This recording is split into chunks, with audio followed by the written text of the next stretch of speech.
ఇటవట్టుకో అట్ట పట్టుకుంటే మీటింగ్ వచ్చి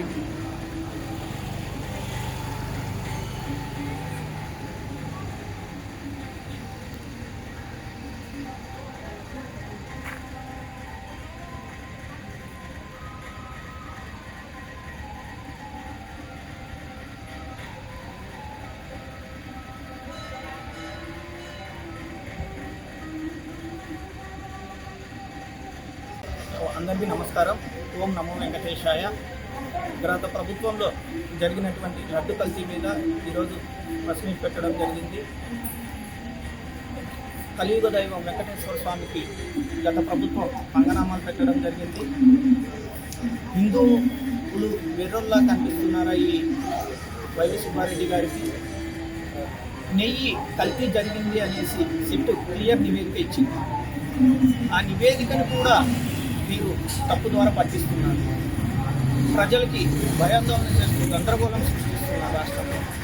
మళ్ళీ ఆ రసాయనాలు కలిసినాయని ఇచ్చిన నివేదికని ప్రజల ముందు పెట్టి మేమేమీ చేయలేదు, అసలు ఏమీ జరగనన్నట్టు దొంగ పూజలు చేస్తున్నారు.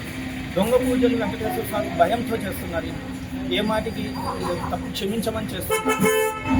ఎవరైతే తప్పు చేశారో వీళ్ళు అక్రమాస్తులు కూడా కట్టుకొని అక్రమ సంపద కోసం గత ప్రభుత్వం ఈ కల్తీ నెయ్యికి పాల్పడింది. ఎవరైతే కల్తీ నెయ్యికి పాల్పడ్డారో వారికి ఏ మాత్రం ఉపేక్షించకుండా చట్టం తన పని తను చేసుకుంటుంది.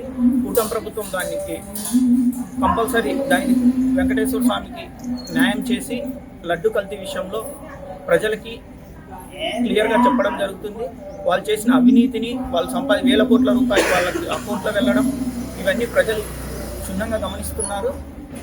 ఈ లడ్డు కల్తీ ఏదైతే జరిగిందో దాని మీద సిట్ క్లియర్గా నివేదిక ఇచ్చింది, రసాయనాలు కలిసినాయని. అలాగే వీళ్ళు కొన్ని పూజలు చేస్తున్నారు. ఆ పూజలు చేయడం ఇక్కడ చేయడం కాదు, తిరుపతి వెళ్ళి వీళ్ళు తలలా నీళ్ళలు సమర్పించి మేము తప్పు చేశాం స్వామి అని అక్కడ పాప ప్రక్షాళన చేసుకోవాల్సిందిగా మనం చేస్తున్నాం. ఈరోజు ఇక్కడ జరుగుతున్నటువంటి కార్యక్రమం ఏదైతే ఉందో ఈ కార్యక్రమాన్ని నిర్వహించిన గురుబాబు గారికి అలాగే మిగతా జనసేన నాయకుడికి నా నమస్కారాలు. తిరుపతి లడ్డు కల్తీ జరిగిందని గత కొన్ని రోజులుగా మీడియాలో వస్తున్న సమాచారం నిజం. కానీ వైసీపీ గవర్నమెంట్ ఏదైతే ఉందో పాత గవర్నమెంట్ వీళ్ళు దాన్ని తప్పుదోవ పట్టిస్తూ ప్రజలకి లేనిపోని అబద్ధాలు చెప్తూ వీళ్ళు చేస్తున్న చర్యలు ఇటువంటివి. ఒకటైతే వాస్తవం, తొండ ముదిరితే ఊసలు వెళ్ళి అవుతుందని ఎలా అనుకుంటామో అది పాత సామెత. ఇప్పుడు కొత్త సామెత ఏంటంటే నటన ముదిరితే వైసీపీ నాయకులు అవుతారు. ఇది నిజం. ఎందుకంటే తప్పు చేసి కూడా దాన్ని కప్పిపుచ్చుకుంటూ వీళ్ళు చేస్తున్న కార్యక్రమాలు ఏదైతే ఉందో అవన్నీ ప్రజలు చూస్తున్నారు. ఖచ్చితంగా వీళ్ళకి శిక్ష పడుతుంది. అది రాబోయే రోజుల్లో మీరే చూస్తారు. Thank you.